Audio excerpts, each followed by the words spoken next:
ವಚನ ಸಾಹಿತ್ಯಕ್ಕೆ ದೊಡ್ಡದಾಗಿರುವಂಥ ಕೊಡುಗೆಯನ್ನು ಕೊಟ್ಟಿರುವಂತಹ ಮಾದಾರ ಚೆನ್ನಯ್ಯನವರ ಮನೋಮಂದಿರದಲ್ಲಿ ಧ್ಯಾನಿಸಿ ವಂದಿಸಿ ಪ್ರಾರ್ಥಿಸಿ ಈ ಒಂದು ಮಾದಾರ ಚೆನ್ನಯ್ಯ ಅರಿವು ಪೀಠದಲ್ಲಿ 26ನೇ ಮಾದಾರ ಚೆನ್ನಯ್ಯನ ಉತ್ಸವದ ಕಾರ್ಯಕ್ರಮದಲ್ಲಿ ಭಾಗಿಯಾಗಿರುವಂತಹ ಈ ಒಂದು ಸುಂದರವಾಗಿರುವಂತಹ ಸಾಮಾಜಿಕ ಸಾಮರಸ್ಯ ಕಾರ್ಯಕ್ರಮದಲ್ಲಿ ಉಪಸ್ಥಿತರಿರುವಂತಹ ಈ ಒಂದು ಕಾರ್ಯಕ್ರಮದ ಉದ್ಘಾಟಕರಾಗಿ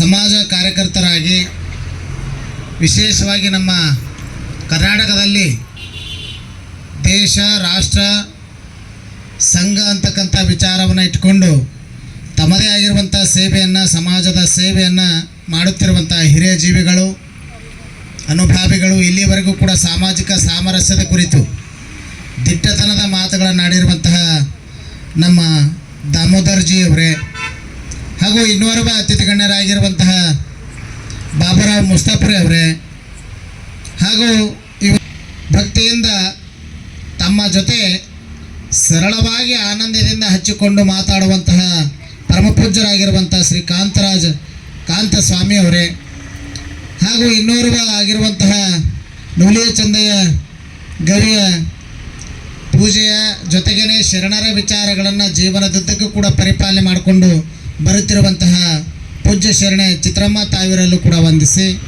ಈ ಒಂದು ಕಾರ್ಯಕ್ರಮದಲ್ಲಿ ಭಾಗಿಯಾಗಿರುವಂಥ ನಮ್ಮ ವಿಶ್ವ ಹಿಂದೂ ಪರಿಷತ್ತಿನ ತಾಲೂಕು ಘಟಕದ ಅಧ್ಯಕ್ಷರಾಗಿ ನಮ್ಮ ವಾತಡೆ ಅವರೇ ಹಾಗೂ ವೇದಿಕೆ ಮುಂಭಾಗದಲ್ಲಿ ಕೂತಿರುವಂಥ ಎಲ್ಲ ಅನುಭಾವಿಗಳೇ ಇಲ್ಲಿವರೆಗೂ ಕೂಡ ಬಹಳ ಸುಂದರವಾಗಿ ನಿರೂಪಣೆಯನ್ನು ಅಚ್ಚುಕಟ್ಟಾಗಿ ಮಾಡುತ್ತಿರುವಂತಹ ನಮ್ಮ ಚೇತನ ಅವರೇ ಹಾಗೂ ಈ ಒಂದು ಕಾರ್ಯಕ್ರಮದಲ್ಲಿ ಭಾಗಿಯಾಗಿರುವಂಥ ಎಲ್ಲ ಸಕಲ ಸದ್ಭಕ್ತಾದಿಗಳೇ ನಿಮ್ಮೆಲ್ಲರ ಅಂತರಾತ್ಮದಲ್ಲಿರುವಂಥ ಪರಮಾತ್ಮನ ಜ್ಯೋತಿಗೆ ಶರಣಾರ್ಥಿಗಳು. ಬಹುಶಃ ಅರಿವು ಪೀಠ ಅಂತಕ್ಕಂಥದ್ದು ಮಾದಾರ ಚೆನ್ನಯ್ಯನ ಅರಿವು ಪೀಠ ಅಂದರೆ ಇಲ್ಲಿ ಜ್ಞಾನದ ಅರಿವನ್ನು ಉಣಿಸುವಂಥ ಒಂದು ಪೀಠ. ಬಹುಶಃ ನಮ್ಮ ದಾಮೋದರ್ಜಿಯವರು ಭಾಳ ಸುಂದರವಾಗಿರುವಂಥ ಮಾತಾಡಿದ್ರು. ಜನ ಎಷ್ಟೇ ಇರಲಿ ಆದರೆ ಇಲ್ಲಿ ಗಟ್ಟಿ ಕಾಲುಗಳಿದ್ದಾವೆ ಅಂತಕ್ಕಂಥ ಮಾತನ್ನು ಹೇಳಿದ್ರು. ಹಾಗೆ ಜೀವನದುದ್ದಕ್ಕೂ ಕೂಡ ನಾವು ಹೆಂಗಿರಬೇಕು ಅಂತ ಹೇಳಿದ್ರೆ ಆಶಯವಾದಿಗಳಾಗಿರಬೇಕು.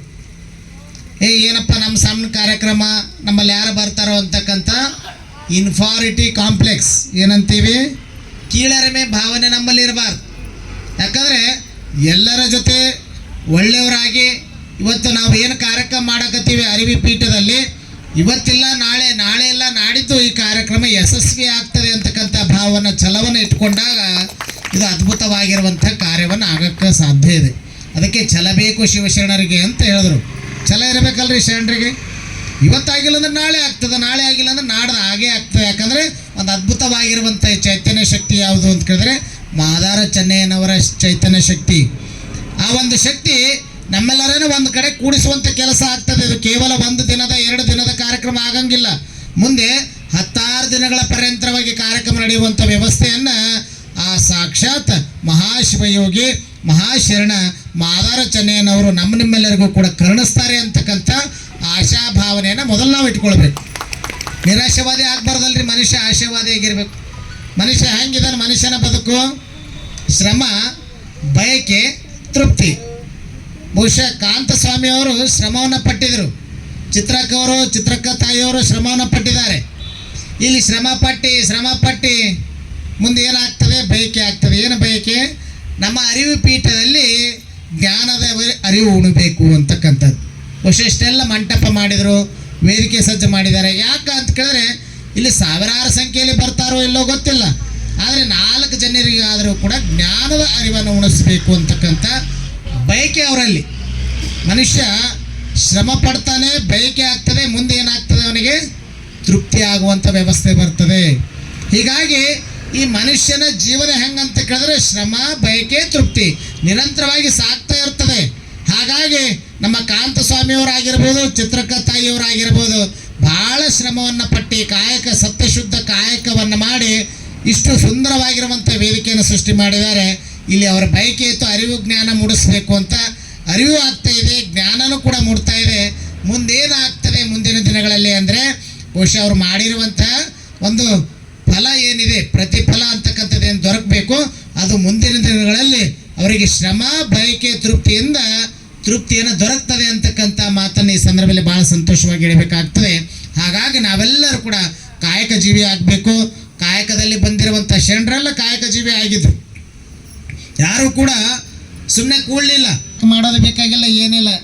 ಭಾಳ ಜನ ಎಕಡೆ ಹೊಂಟ್ರ ಅಂದ್ರೆ ನಿಮಗೆ ಗೊತ್ತಾಯ್ತೋ ಇಲ್ಲೋ, ನಮ್ಮ ಸ್ವಾಮಿಗಳ ಹತ್ರ ಜ್ಞಾನವನ್ನು ಉಣಿಸ್ಬೇಕು, ವಚನಗಳನ್ನು ವಿಮರ್ಶೆ ಮಾಡಬೇಕಂದ್ರೆ ಅವ್ರೇನು ಹೇಳ್ತಾರೆ ಸ್ವಾಮಿಗಳು. ಮತ್ತು ನಂಬರ್ ಹೇಳೋರು ಇದ್ದರಲ್ಲಿ ಭಾಳ ಜನ ಲೈನ್ ಇರ್ತದೆ ರೀ. ಅದು ಕಾಯಕ ಅಲ್ಲ. ಸಾಮರಸ್ಯ ಅಂದರೆ ಮೇಲಿಲ್ಲ ಕೆಳಗಿಲ್ಲ, ತಾಗಿಲ್ಲ ತಪ್ಪು ತಡಗಿಲ್ಲ, ಲಿಂಗಕ್ಕೆ ದೇಗುಲವೇ ಇಲ್ಲ ಎಂದ ಸರ್ವಜ್ಞ ಅಂತ ತಿಳ್ಕೊಂಬಂದ್ರು. ಆದರೆ ನಾವು ಮ್ಯಾಗ ಕೆಳಗ ಉಚ್ಚ ನೀಚ ಶ್ರೀಮಂತ ಬಡವ ಉತ್ತಮ ಕನಿಷ್ಠ ಅಂತಕ್ಕಂಥ ಎಣಿಸುವಂಥ ಕಾರ್ಯನೇ ನಾವು ಮಾಡ್ತಾ ಇದ್ದೀವಿ ವಿನಃ ನಾವು ಒಂದು ಕಡೆ ಸೇರುವಂಥ ವ್ಯವಸ್ಥೆ ಆಗ್ತಾ ಇಲ್ಲ. ಹೀಗಾಗಿ ಬಸವ ಕಲ್ಯಾಣದಲ್ಲಿ ಭಾಳ ದೊಡ್ಡದಾಗಿರುವಂಥ ಕಾರ್ಯವನ್ನು ಮಾಡ್ತಾ ಇದೆ. ಬಹುಶಃ ನಮ್ಮ ಹಿರಿಯರೆಲ್ಲ ಏನು ಮಾಡ್ಕೊಂಡು ಬಂದರು ಅಂದರೆ, ಬಹುಶಃ ನಿಮ್ಗೆ ಉದಾಹರಣೆ ಹೇಳ್ತೀನಿ ನಿಮಗೆಲ್ಲ. ನಮ್ಮ ಹಿರಿಯರು ಏನು ಮಾಡಿದ್ರು ಅಂದರೆ ನಿಮ್ಗೆ ಗೊತ್ತಿರಬಹುದು. ಮಾತಂಗ ಸಮಾಜದವರು ಯಾವಾಗ ನಾವು ಸ್ಮರಣೆ ಮಾಡ್ತೇವೆ, ಅವ್ರದ್ದು ಕೂಡ ಒಂದು ಚಾಜ ಐತಿ ಏನ್ರಿ. ಅಲ್ಲಿ ಜಾತಿ ಮತ ಪಂಥ ಭೇದ ಭಾವ ಯಾರೂ ಕೂಡ ಎಣಸಂಗಿಲ್ಲ. ದಸರಾದಲ್ಲಿ ನಾವೆಲ್ಲ ಎಷ್ಟೇ ಶ್ರೀಮಂತ ಇರಲಿ, ಎಷ್ಟೇ ಅವನ ಮನೆತನ ಶ್ರೀಮಂತಿಕೆ ಇದ್ದರೂ ಕೂಡ ಮಾತಂಗ ಸಮಾಜದವರ ಮನೆಗೆ ಹೋಗ್ತೀವಿ. ಎಷ್ಟೇ ಶ್ರೀಮಂತ ಇರ್ಬೋದು, ಮಾತಂಗ ಸಮಾಜದವರಿಗೆ ದಸರಾ ನಿಮಿತ್ತ ಮನೆಗೆ ಹೋಗಿ ಆ ಮಾತಂಗ ಸಮಾಜದ ತಾಯಿಗೆ ನಾವು ಏನು ಮಾಡ್ತೇವೆ, ಅಡಿಗೆ ತುಂಬಬೇಕಂತ ನಾವು ನಮ್ಮ ಮನೆಗೆ ಕರ್ಕೊಂಬರ್ತೀವಿ. ಹೌದಾ? ಎಲ್ಲಿ ಕರ್ಕೊಂಬರ್ತೀರಿ? ಕಂಪೌಂಡಾಗ ಇರ್ತೀರಿ ನೀವು ಅಡಿಗೆ? ಇಲ್ಲ, ಮನೆ ಒಳಗೆ ದೇವ್ರ ಮನೆಗೆ ಕರ್ಕೊಂಡು ಬಂದು ಆ ದೇವ್ರ ಮನೆಗೆ ಹಂಗೆ ಇಡಂಗಿಲ್ಲ. ಏನು ಮಾಡ್ತೀರಿ? ರಂಗೋಲಿ ಬಿಡಿಸ್ತೀರಿ. ಸುಂದರವಾಗಿರುವಂಥ ರಂಗೋಲಿ ಬಿಡಿಸಿ ಮಾತಂಗ ಸಮಾಜದವರಿಗೆ ಅವ್ರ ಕೈಯಲ್ಲಿ ಏನಿರ್ತದೆ ಅದು ನೀವು ಹಿಡ್ಕೊಂಡು, ದ್ಯೂತಿಗೆ ಅಂತಿರಲ್ಲ ಅದು ಹಿಡ್ಕೊಂಡು ನೀವು ಬರ್ತೀರಿ ಅಂದರೆ ಎಷ್ಟು ಗೌರವ ಏನ್ರಿ. ಅಲ್ಲಿ ಭೇದ ಇಲ್ಲ, ಅಲ್ಲಿ ತಾರತಮ್ಯ ಇಲ್ಲ. ಆದರೆ ಮಾತಂಗ ಸಮಾಜದವರನ್ನು ಬರಮಾಡಿಕೊಂಡು ಆ ಅಡಿಗೆ ಇಡುವಂಥ ವ್ಯವಸ್ಥೆಯಲ್ಲೂ ಕೂಡ ರಂಗೋಲಿಯನ್ನು ಬಿಡಿಸ್ತೇವೆ. ಆ ಅಡಿಗೆ ಇಡ್ತಾಳೆ ಆ ತಾಯಿ. ಎಲ್ಲವನ್ನು ನಾವು ಮಾಡಿ ಆ ಅಡಿಗೆಗೆ ನಮಸ್ಕಾರ ಮಾಡುವಂಥ ಸಂದರ್ಭದಲ್ಲಿ ಏನು ಮಾಡ್ತಾಳೆ ಆ ತಾಯಿ? ಒಂದು ತಿಲಕ ಧಾರಣೆ ಮಾಡ್ತಾಳೆ. ಯಾರಿಂದ? ಮಾತಂಗ ಸಮಾಜದವರಿಂದ ತಿಲಕ ಧಾರಣೆ ಮಾಡಿದ ಮೇಲೆ ಅವ್ರು ಆನಂದವಾಗಿ ನಮಸ್ಕಾರ ಮಾಡಿ ಭಾಳ ಚೆಂದ ಆಯ್ತವ ಅಂತ ಆನಂದ ಪಟ್ಟರು ಅಂದ್ರೆ ಸಾಕು. ಸಾಕ್ಷಾತ್ ಮಾದಾರ ಚೆನ್ನೈ ಏನು ಹೇಳಿಕೊಟ್ಟಿದ್ದ ಅದಕ್ಕೆ ಇಡೀ ಆ ಮನೆತನನೇ ಸ್ವರ್ಗವ್ಯಾಪಿ ಆಗ್ತದೆ ಅಂತಕ್ಕಂಥ ಒಂದು ಅಭಿಲಾಷೆ ಮೊದಲಿನಿಂದಲೂ ಕೂಡ ಇದೆ, ನಂಬಿಕೆ ಇದೆ. ಆದರೆ ಇವತ್ತು ನಾವೇನು ಮಾಡಕತ್ತೀವಿ? ಆ ಜಾತಿ ಅವರು ಬೇರೆ ಇವರು ಬೇರೆ. ಆದರೆ ಕೇವಲ ನಾವು ವಚನಗಳನ್ನೇ ಹೇಳಿದರೆ ಇದು ಆಗಂಗಿಲ್ಲ ಏನ್ರಿ. ಶರಣರೆಲ್ಲ ನಮಗೆ ವಚನ ಸಾಹಿತ್ಯ ಕೊಟ್ಟು ಹೋಗಿದ್ದಾರೆ, ಅದು ಸಭೆಯದ ಸಂಪತ್ತು. ಅದಕ್ಕೆ ಒಂದು ಕಡೆ ಹೇಳ್ತಾರೆ, ಶರಣರು ನಮಗೆ ಏನು ಕೊಟ್ಟು ಹೋದರು ಅಂದರೆ ಸಭೆಯದ ಸಂಪತ್ತನ್ನು ಕೊಟ್ಟು ಹೋದರು. ಯಾವ ಸಂಪತ್ತು? ವಚನಗಳ ಸಂಪತ್ತು. ನಾವು ಎಷ್ಟೆಲ್ಲ ವಚನಗಳನ್ನು ಓದಿದ್ರು ಕೂಡ ಅದನ್ನು ಅರಿವನ್ನು ತಿಳ್ಕೊಂಡು ನಡೆಯುವಂಥ ಕಾರ್ಯ ಆಗಬೇಕಾಗಿದೆ. ಅಪ್ಪನು ನಮ್ಮ ಬಾದಾರ ಚೆನ್ನಯ್ಯ, ಬಪ್ಪನು ನಮ್ಮ ಡೋಹಾರ ಕಕ್ಕಯ್ಯ ಅಂತ ಹೇಳ್ಕೊಂಬಂದ್ರು ಬಸವಣ್ಣವರು. ಯಾಕೆ ಹೇಳಿದ್ರು? ಬಹುಶಃ ತಂದೆ ಸಮಾನವಾಗಿರುವಂಥ ವ್ಯವಸ್ಥೆಯನ್ನು ಮಾಡೋರು. ಆದರೆ ಇವತ್ತು ನಾವೇನು ಮಾಡಕತ್ತೀವಿ? ಇವನಾರವನೆಂದೆನಿಸಯ್ಯ ಅಂತ ನಾವು ಹೇಳ್ತೀವಿ. ಇವ ನಮ್ಮವ, ಇವ ನಮ್ಮ ಮನೆಯ ಮಗನೆಂದೆನಿಸಯ್ಯ ಅಂತ ನಾವು ಹೇಳ್ತೀವಿ. ಆದರೆ ಎಲ್ಲಾದರೂ ಬಂದರು ಅಂತ ಕೇಳಿದ್ರೆ ಅಲ್ಲಿ ದೂರ ವ್ಯವಸ್ಥೆ ಮಾಡುವಂಥದ್ದು. ಆದರೆ ನಮ್ಮ ದಾಮೋದರ್ಜಿ ಹೇಳಿದ್ರು ನೋಡ್ರಿ, ಕುಂಭಮೇಳ ಏನ್ರಿ, ಅಲ್ಲಿ ಯಾರು ನಮ್ಮವರು ಯಾರು ಅಲ್ಲಿ ಜಾತ್ಯಾತೀತ, ಅದೇ ಸಾಮಾಜಿಕ ಸಾಮರಸ್ಯ. ಇವತ್ತೇನು ವೇದಿಕೆ ಮೇಲೆ ಕೂತಾರೆ ಎಲ್ಲರೂ ಕೂಡ ಒಂದೇ ಸಮುದಾಯಕ್ಕೆ ಸೇರಿದಂಥವ್ರು ಅಲ್ಲ, ಆದರೆ ಇದು ಸಾಮಾಜಿಕ ಸಾಮರಸ್ಯ. ಬಹುಶಃ ನಮ್ಮ ಮಠದಲ್ಲಿ ನಮ್ಮ ಬಾಬುರಾವ್ ಮುಸ್ತಾಪುರಿ ಅವರು ಒಂದು 3 ವರ್ಷ ಹಿಂದ್ಗಡೆ ನಮ್ಮ ಹುಟ್ಟುಹಬ್ಬದ ಅಂಗವಾಗಿ ಸಾಮಾಜಿಕ ಸಾಮರಸ್ಯ ಕಾರ್ಯಕ್ರಮವನ್ನು ನಾವು ಹಾಕ್ಕೊಂಡಿದ್ವಿ. ನಮ್ಮ ಹುಟ್ಟುಹಬ್ಬದ ಅಂಗವಾಗಿ ಅದರ ಜವಾಬ್ದಾರಿ ನಮ್ಮ ಬಾಬುರಾವ್ ಮುಸ್ತಾಪುರಿ ಅವರಿಗೆ ವಹಿಸಿದ್ವಿ. ಭಾಳ ಸುಂದರವಾಗಿರುವಂಥ ಕಾರ್ಯಕ್ರಮವನ್ನು ನಮ್ಮ ಮಠದಲ್ಲಿ ಮಾಡಿದ್ವಿ. ಯಾಕೆ ಅಂತ ಕೇಳಿದ್ರೆ, ಕೇವಲ ಹುಟ್ಟುಹಬ್ಬವನ್ನು ಆಡಂಬರದಿಂದ ಮಾಡಿಕೊಳ್ಳಲಾರದೇನೆ ಒಂದು ಸಮಾಜಕ್ಕೆ ಒಂದು ಸಂದೇಶ ಕೊಡಬೇಕು ಅಂತಕ್ಕಂಥ ಭಾವದಿಂದ ಸಾಮಾಜಿಕ ಸಾಮರಸ್ಯ ಕಾರ್ಯಕ್ರಮ ನಾವು ಮಾಡಿದ್ವಿ. ಆದರೆ ನಮ್ಮ ಕಾಂತಸ್ವಾಮಿಯವರು ನಮ್ಮ ಮಠಕ್ಕೆ ಬಂದು ಪೂರೆ ಈ ಸಲ ಸಾಮಾಜಿಕ ಸಾಮರಸ್ಯದ ಕುಂಬಾರವರು ಬರ್ತಾ ಇದ್ದಾರೆ, ನಮ್ಮ ದಾಮೋದರ್ಜಿ ಬರ್ತಾ ಇದ್ದಾರೆ, ಅದಕ್ಕೆ ತಾವು ಬರಬೇಕು ಅಂದಾಗ ನಂಗೆ ಭಾಳ ಖುಷಿ ಆಯ್ತು. ಯಾಕಂತ ಕೇಳಿದ್ರೆ ಇದು ಇವತ್ತಿನ ಕಾಲದಲ್ಲಿ ಬಹಳ ಅವಶ್ಯಕವಾಗಿರುವಂಥದ್ದು ಸಾಮಾಜಿಕ ಸಾಮರಸ್ಯ ಅಂತಕ್ಕಂಥದ್ದು. ಹೀಗಾಗಿ ಇವತ್ತು ಸಾಮಾಜಿಕ ಸಾಮರಸ್ಯ ಎಲ್ಲರಲ್ಲೂ ಕೂಡ ಬರಬೇಕಾಗಿತ್ತು ಅಂದರೆ ನಾವೆಲ್ಲ ಒಂದು ಕಡೆ ಸೇರುವಂಥ ವ್ಯವಸ್ಥೆ ಆಗಬೇಕು. ಅದ್ರ ಜೊತೆಗೇ ಇವತ್ತಿನ ಕಾಲಘಟ್ಟದಲ್ಲಿ ಹೆಂಗಾಗ್ಯದ ಅಂತ ಕೇಳಿದ್ರೆ ಹೆಂಗಾಗ್ಯದ್ರಿ ಮನುಷ್ಯನಿಗೆ ಎಷ್ಟೇ ತಿಳ್ಕೊಳ್ಬೇಕಾಗಿತ್ತಂತ ಕೂಡ ಅವನಿಗೆ ಹೆಂಗದ ಜ್ಞಾನದ ಅರಿವು ಭಾಳ ಕಡಿಮೆ ಆಗ್ತಾ ಇದೆ.